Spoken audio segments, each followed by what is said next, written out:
Monique Bélanger. Hervé Rutkowski. Un malvoyant ouvre les yeux d'une voyante. Surtout ne prenez pas cet ouvrage pour un livre sur le handicap. C'est un carnet de voyage.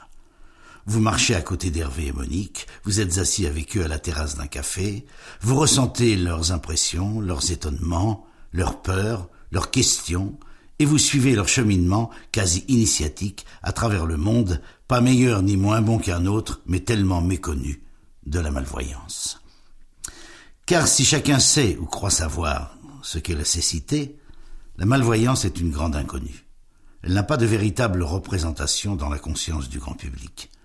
Elle génère une vie au jour le jour, avec ses degrés, ses moments d'évolution, où l'on perd tout espoir, et ses paliers où l'on se reprend à penser que la dégradation va s'arrêter là. Bien peu de gens s'arrêtent un instant pour imaginer quelle remise en question de tout ce qui fonde la vie relationnelle est imposée par une malvoyance grave. C'est une adaptation permanente qui exige d'élaborer des stratégies, tant sur le plan de la vie quotidienne pratique que dans les rapports avec les autres, stratégies qui, bien souvent, vont se révéler bientôt caduques dès qu'une nouvelle aggravation de la vue se fera sentir. Alors il faudra recommencer. Tout cela est ici parfaitement montré, de telle manière que le lecteur le ressente en lui-même. Emportez ce texte avec vous, comme vous le feriez d'un guide touristique dans une ville étrangère, et quand vous aurez un peu de vague à l'âme, ouvrez-le. Vous verrez, au bout de quelques pages, vous vous sentirez mieux. Puis, refermez-le et continuez votre parcours. Vous le reprendrez un peu plus tard. C'est un ouvrage impressionniste, bien plus efficace qu'un livre scientifique pour faire admirablement comprendre non seulement ce qu'est la malvoyance, mais surtout la différence. Car c'est le regard de l'autre sur la différence qui est ici présenté à travers celui de Monique et celui d'Hervé. Elle voit, lui ne voit plus. La différence est là. Mais quel est celui des deux qui la porte ? La réponse n'est pas toujours évidente, croyez-moi. On a bien trop souvent tendance à penser que si une déficience est compensée par l'aide d'une personne ou un appareil quelconque, la différence n'existe plus. C'est faux, car il reste le vécu de la différence. Et lui est toujours là, quoi qu'on fasse. C'est peut-être la cause d'une fragilité supplémentaire dans notre condition humaine. Et c'est le cas le plus fréquent. Mais sachez que c'est aussi parfois une réserve d'énergie dont on n'aurait pas soupçonné la présence et qui conduit finalement vers une vie bien plus riche que si cette différence n'existait pas.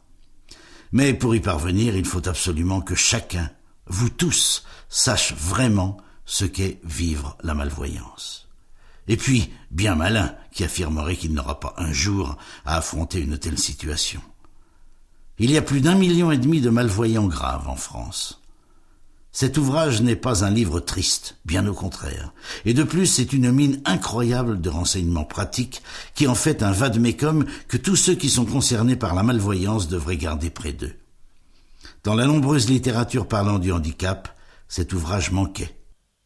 Merci de l'avoir écrit. Claude Fouché, vice-président de Retina France. Chapitre 1. À la découverte de l'autre. Introduction. Voyager pas cher. Vous rêvez, comme beaucoup, d'aller en Thaïlande, au Pérou, en Islande ou ailleurs. Les rêves sont illimités, ajustés au goût de chacun et deviennent quelquefois réalité.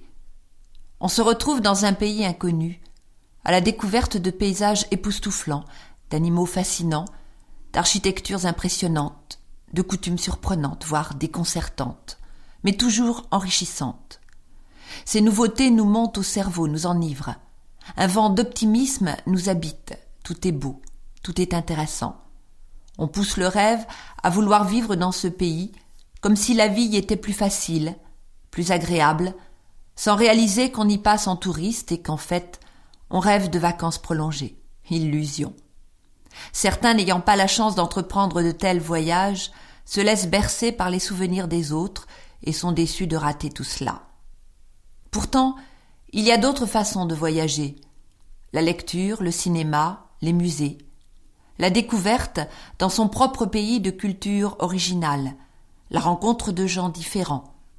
Il suffit de s'ouvrir à ces univers aussi extraordinaires et lointains que des pays étrangers presque aussi étrange quand encore non visitée, non apprivoisée.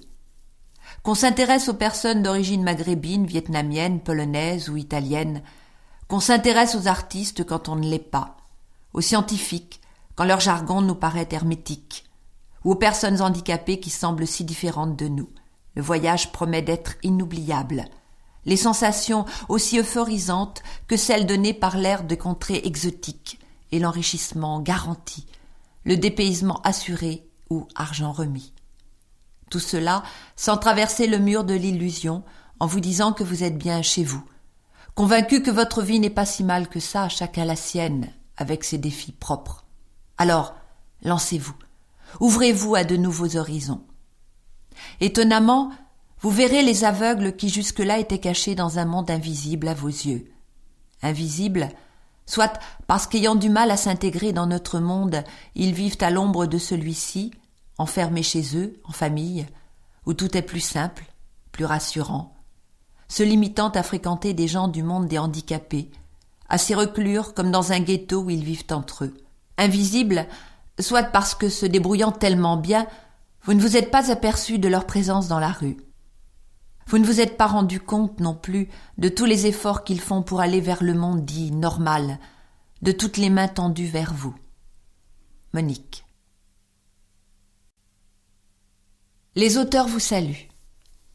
Nous vous présentons quelques textes, tantôt impressionnistes, tantôt anecdotiques, souvent tendres, avec une pointe de poésie, d'humour ou d'émotion, quelquefois plutôt informatifs, pour approcher le handicap visuel. Ils se veulent autant de lampes de poche à usage facile, éclairant diverses facettes du problème de la déficience visuelle. Ils sont offerts à toutes les personnes handicapées de la Terre. Ne mollissons pas. Et en particulier aux 1 500 000 à 2 millions de personnes déficientes visuelles de France, ainsi qu'à celles de la francophonie, en guise de câlin, de réconfort, de la part de ceux qui, malgré leurs 2 bons yeux, ne voient pas tout, mais veulent bien essayer de comprendre. Vos proches et vous-même, déjà handicapés ou le devenant, y trouverez des informations tant sur la vie quotidienne que sur le vécu intérieur. Ils sont proposés à toutes les personnes qui ne souffrent d'aucun handicap officiel, afin de leur donner envie de faire un pas vers les autres, spécialement quand ces derniers sont isolés par une différence, tenus à l'écart de la majorité. Nous aimerions enrayer les peurs inconscientes qui font creuser des fossés par les gens valides, et même par des invalides plus légers, comme pour se protéger d'une éventuelle contagion. Ah, ce que l'inconscient peut faire. Vous réaliserez que le drame de la cécité ou de la malvoyance s'estompe si l'on n'y ajoute pas le drame de l'incompréhension, du rejet. Les 2 auteurs, en tant que membres de la communauté humaine, ont aussi tiré profit de cet ouvrage. Ils ont beaucoup découvert, beaucoup appris sur les autres, et, oh surprise, sur eux-mêmes. Ils y ont trouvé l'occasion de s'exprimer, de parler d'eux. Ils se sont servis de la malvoyance, des yeux des aveugles, pour se mirer dedans et mieux se voir. Ne dit-on pas que les yeux sont le miroir de l'âme, et l'âme arrive bien à se contenter d'une présence virtuelle? Les textes sont écrits tour à tour par l'un ou l'autre des auteurs, ou les 2 ensemble. Leur style varie. Certains vous conviendront donc plus que d'autres. Il y en a pour tous les goûts, sinon pour toutes les variantes de la déficience visuelle. L'ordre choisi pour la présentation des textes a une importance relative. Que le lecteur aime en butiner, lire au hasard, s'en donne à cœur joie. Prenez les textes comme des proses autonomes qui s'entrecroisent pour donner une vue générale de la situation. Comme vous écouteriez diverses chansons d'un opéra rock, comme vous regarderiez différentes œuvres d'un peintre. Si vous avez l'esprit critique, sachez que ce livre est un essai déguisé. On a supposé qu'un essai maquillé était plus agréable à lire qu'un essai qui ne l'était pas. Vous souhaitant à tous de passer un bon moment. En notre compagnie, Hervé, malvoyant ordinaire, fournisseur officiel de données, un peu muse, garde-fou, accordeur de piano et standardiste. Et Monique, voyante candide, rédactrice en chef, pas très nègre, ancienne travailleuse sociale et standardiste. Vous ouvrir les yeux et le cœur. Oui, moi, un quasi-aveugle, j'ai la prétention de vous ouvrir les yeux. J'ai le désir de vous ouvrir le cœur. J'ai envie que vous connaissiez mon univers, celui des non-voyants, celui des malvoyants, et que l'on puisse communiquer ensemble de façon plus naturelle. Je vais donc vous apprendre des choses, vous donner des informations, jusque-là gardées presque secrètes, qui vous aideront à être plus à l'aise avec moi. Vous pourrez peut-être même transposer certains de vos acquis à d'autres handicaps. Ce sera donc un enseignement très utile et, grâce à nous tous, la fraternité humaine pourra s'enorgueillir d'une nouvelle avancée. J'ai besoin de votre compréhension pour sortir de mon isolement, pour vivre ma différence. Laissez-vous donc guider dans le labyrinthe des réalités que je rencontre, souvent difficiles, quelquefois insolites, ou à tout le moins étonnantes, et à l'occasion carrément drôles. Extraordinaire ? J'ai rencontré un malvoyant, pas un extraterrestre, mais un extra quelque chose, un humain hors du commun. Sa vie est une aventure continuelle dans un monde qui, tout en étant terrestre, n'est pas tout à fait le nôtre en tout cas, pas exactement celui que l'on connaît, que l'on voit. Il est à la fois de notre planète, bien entendu, et d'un univers différent, difficile à imaginer. Il ne voit pas les choses, il les sent, il les entend, il les touche, il les devine.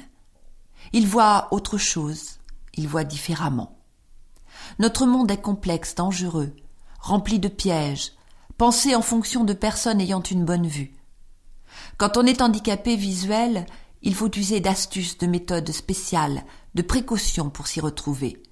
Grâce à une dose d'attention et de patience non négligeable, cet homme circule presque normalement. Il travaille, il vit, comme nous tous.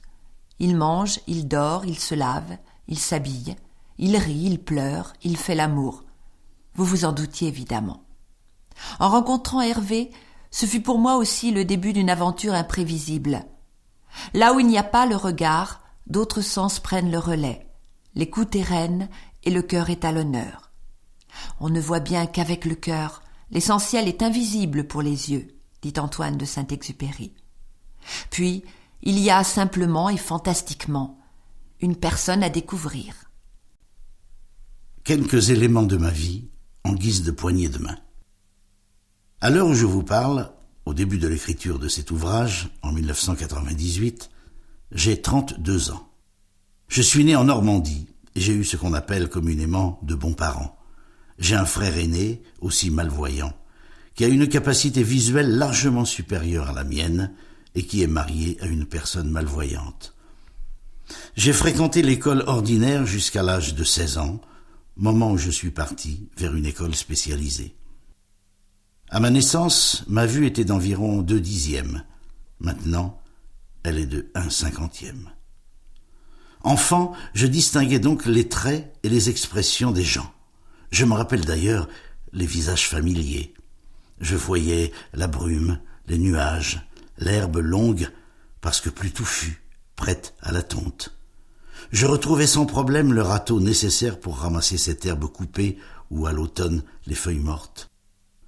Désormais, je ne vois plus tout cela et je dois me servir d'une canne blanche pour me déplacer, en utilisant les objets comme repères plutôt que de les subir comme embûches. Ma maladie est évolutive. À moins que l'on ne découvre un médicament ou une opération miracle, je vais vers la presque cécité. Je porte des lunettes semblables à celles de tout myope pour protéger ce qu'il me reste de vue et protéger mes yeux de la poussière. Percevant encore la lumière et les contrastes, mes yeux bougent, sont encore vivants. Cela a pour conséquence que certaines personnes ne se rendent pas compte de mon état. Il n'y a pas de douleur physique liée à ma maladie, ce qui ne signifie pas aucune souffrance morale. Chacun a ses moments de tristesse, n'est-ce pas? Après une séparation, je vis à nouveau maritalement avec une femme et ses 2 enfants. J'ai moi-même une fille de 6 ans. Je travaille comme standardiste, ou si vous préférez, téléphoniste, à 3/4 de temps, et fais 2 heures de trajet matin et soir, seul, en transport en commun, pour me rendre à mon lieu de travail. J'ai choisi d'habiter en province pour avoir une maison et un jardin. Un diplôme d'accordeur de piano me permet de compléter mes revenus. J'ai appris l'accordéon, la batterie et le piano. Je m'essaie même à la composition. Me mettre au piano, c'est synonyme de détente, de découverte, d'ouverture, de libre expression. Incité par des amis, j'ai lancé ce projet de rédaction de livres pour mieux faire connaître mon handicap et ainsi contribuer à l'amélioration des relations avec les personnes non handicapées. Ne pas m'apitoyer sur mon sort, accepter ma maladie, ne pas trop mettre mon handicap au premier plan, aller toujours de l'avant, être battant, actif. Voilà mes slogans préférés. Malgré des petits moments de blues, j'ai beaucoup d'humour. Vous le remarquerez peut-être dans ce bouquin. J'avoue être l'inspirateur de quelques passages déconnants. Mais qu'est-ce qu'elle me fait dire, cette rédactrice? Comme si elle n'avait aucune responsabilité face aux bêtises énoncées. Lettres aux usagers et agents des transports publics. Tous les jours, mon ami emprunte train, autobus et métro pour aller à son travail. Il occupe un emploi de standardiste dans un grand magasin. Standardiste, secrétaire, kinésithérapeute, technicien en informatique, accordeur de piano, technique de locomotion avec canne, apprentissage de la frappe, du braille, voilà les enseignements spécifiques offerts à l'INJA, Institut national des jeunes aveugles, enseignement allant du primaire à la fin du lycée, et à l'AVH, Association Valentin AUI, située métro du Roc à Paris. Il a fréquenté ces établissements de l'âge de 16 ans à 22 ans, quand sa vue a beaucoup baissé, qu'il ne distinguait plus les traits de ses professeurs et n'arrivait plus à lire les bulles des bandes dessinées. Sa malvoyance s'aggravant, ses yeux ne lui permettaient plus de suivre le cursus normal de l'école de sa ville natale, malgré l'intervention d'un professeur lui enseignant le braille. L'aberration voulait toutefois qu'aucun livre en braille ne soit mis à la disposition de l'école ordinaire. Il ne se servait donc du braille que pour prendre des notes. À la NJA, il a développé sa vélocité de brailliste, ce qui lui est très utile pour lire rapidement les informations reçues sur son standard équipé en braille, et approfondit ses connaissances musicales. Une petite variation personnelle sur un air de jazz et le voilà ragaillardi. À moins que ce ne soit une visite à son jardin qui serve de relaxation. Se concentrer sur le travail de la terre, le sarclage des légumes, ça détend. On ne peut en dire autant de la concentration exigée pour ces déplacements qui, elle, est très fatigante. Quand vous le voyez, il se débrouille tellement bien grâce à sa canne que vous avez l'impression qu'il fait du cinéma et qu'au fond, il voit. Je vous l'accorde, il peut tracer très vite. J'ai déjà eu peur de le perdre dans le métro, tellement il se faufilait rapidement dans la foule. Mais il ne voit presque rien. C'est d'ailleurs la raison pour laquelle il se déplace si vite dans une foule. Ne voyant pas les gens, il ne cherche pas à les éviter, à leur céder le passage. Quand je l'ai présenté à ma fille, elle a un peu rougi, mal à l'aise du fait qu'il regardait à côté d'elle en la saluant. Il a cependant instantanément corrigé le tir au son de sa voix. Que voit Hervé au juste? Imaginez-vous dehors par une journée ensoleillée, les paupières fermées. Faites-en même l'expérience. Si vous êtes dos au soleil, vous verrez à travers vos paupières de la lumière. Si vous êtes face au soleil, la lumière sera presque douloureuse, à tout le moins gênante. Et si vous mettez vos mains sur vos paupières, ce sera comme la nuit. Hervé voit comme si ses paupières étaient toujours fermées, ou presque. Il voit le jour, il voit la nuit. Il voit qu'une fenêtre est à tel ou tel endroit parce qu'elle laisse passer la lumière. Il voit la délimitation d'une table foncée grâce au contraste clair-sombre.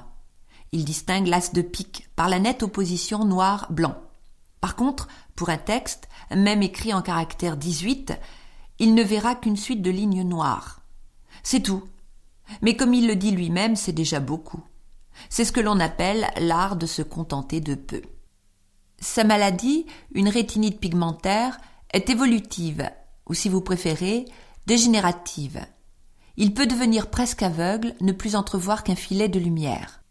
Alors, si vous croisez Hervé et qu'il semble un peu hésitant, offrez-lui votre aide. Dans le train, ne pouvant lire le numéro de la place attribuée par son billet, il s'assoit souvent au premier endroit venu. Si cette place était la vôtre, faites comme certaines personnes, ayez la délicatesse de lui proposer un simple échange, allez occuper le siège qui lui était réservé. Sa femme qui s'inquiète chaque jour, voire chaque heure de ses trajets, vous en sera plus que reconnaissante. À signaler, premièrement, la collaboration de la SNCF avec l'APAM, Association pour personnes aveugles ou malvoyantes, le ministère des Transports, la RATP, autobus et métro parisiens, et d'autres partenaires, Koutra, unité de liaison pour le transport des personnes handicapées, pour améliorer l'accueil des handicapés visuels dans les transports en commun. La RATP et la SNCF proposent des compagnons de voyage pour ceux qui ne peuvent circuler seuls. Deuxièmement, le petit oubli de bandes en relief ou bandes de vigilance à l'abord des quais, gare Saint-Lazare. Très déconcertant, car à contrario, très utile ailleurs. Envie de communiquer. J'ai une envie folle de vous toucher, une envie démesurée de vous atteindre. C'est avec mes mains que je cherche, c'est avec mes mains que je regarde les objets. Mais là, il n'est pas question de mains qui vous toucheraient physiquement, il s'agit de cœurs qui cherchent un autre cœur. On ne parle pas de relations amoureuses, on parle d'amour tout court. On parle de bonté, de mansuétude, d'amour fraternel. Celui qu'évoquent les chrétiens, par exemple. Et en amour, si je ne suis pas plus handicapé que vous tous, par contre, je suis aussi démuni que beaucoup d'entre vous. Entre handicapés de l'amour, on peut arriver à se comprendre. Mon regard ne peut aller vers vous, mais mes paroles le peuvent. Écoutez, tendez l'oreille à ce que j'ai à vous dire, aux histoires que je vous raconte. Comme vous tous, encore plus que certains d'entre vous, j'ai besoin de m'exprimer, d'être écouté, de ne pas être jugé, mais compris et cru. Que de fois, parents ou amis, face à la citation de quelques mésaventures anecdotiques, au récit de mes réussites ou difficultés, ont pu me blesser par leur scepticisme, leur incompréhension ou leur indifférence. Bernard, lui aussi malvoyant, m'a confié avoir vécu la même chose, le manque d'empathie se traduisant quelquefois par une sorte d'injustice, ou étant ressenti comme telle. Hervé a peur que « toucher » soit mal interprété. « Tripoter, on ne peut pas, me dit-il sur un ton coquin. »« Sûrement pas, ce serait un abus de pouvoir, lui répondis-je. » Que l'homme qui ne déshabille pas discrètement les femmes des yeux lui jette la première pierre.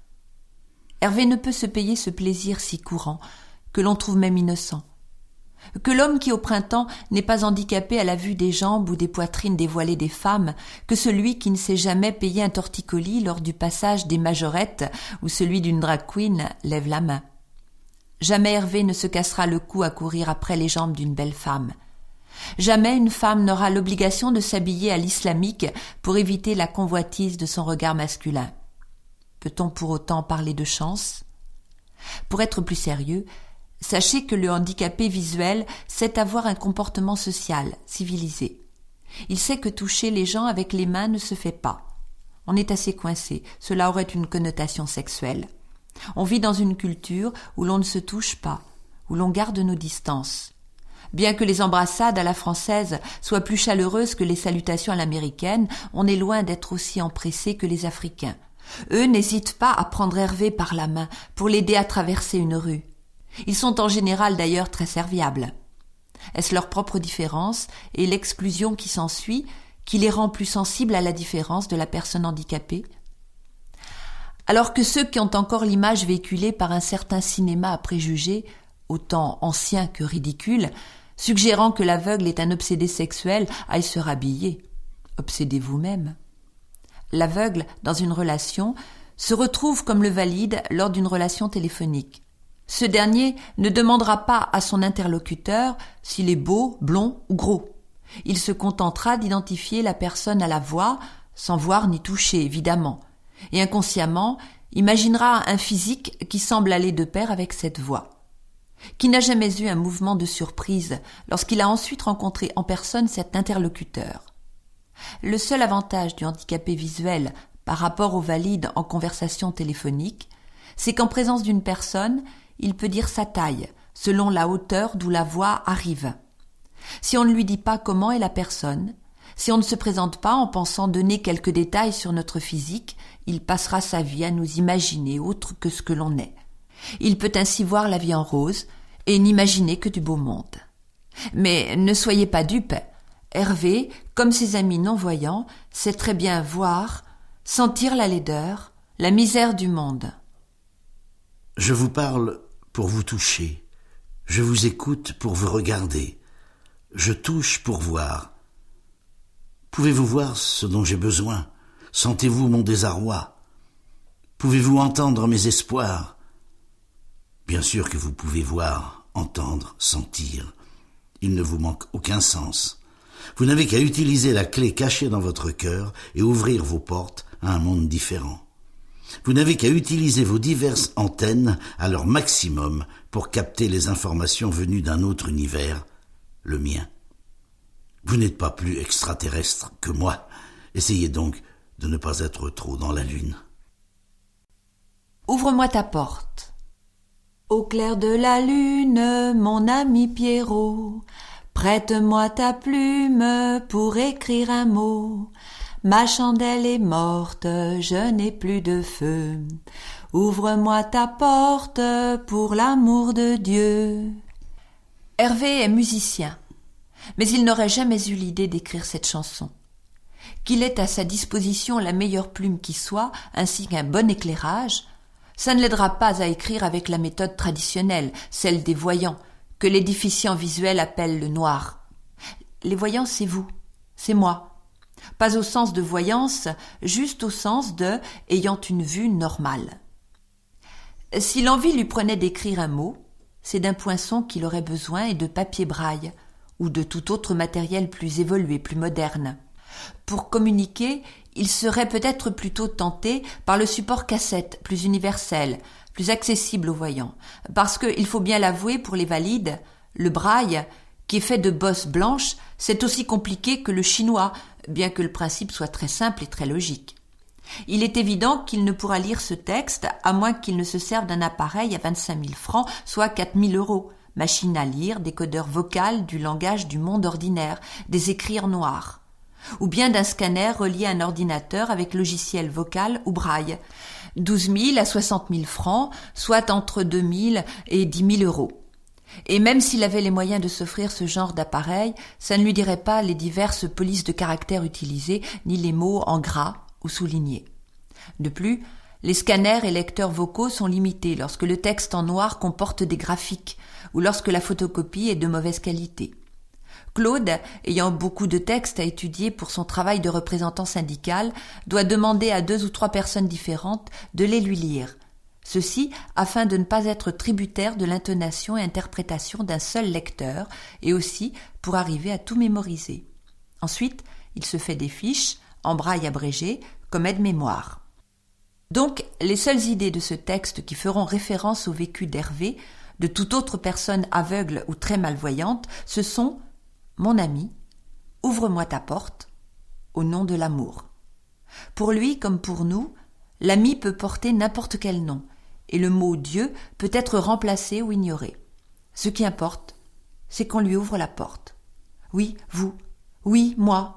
Nous pouvons faire l'effort de l'accueillir dans notre monde, de l'écouter, d'aller à la rencontre de son univers. L'aventure en vaut le coup. Des découvertes, des surprises au rendez-vous.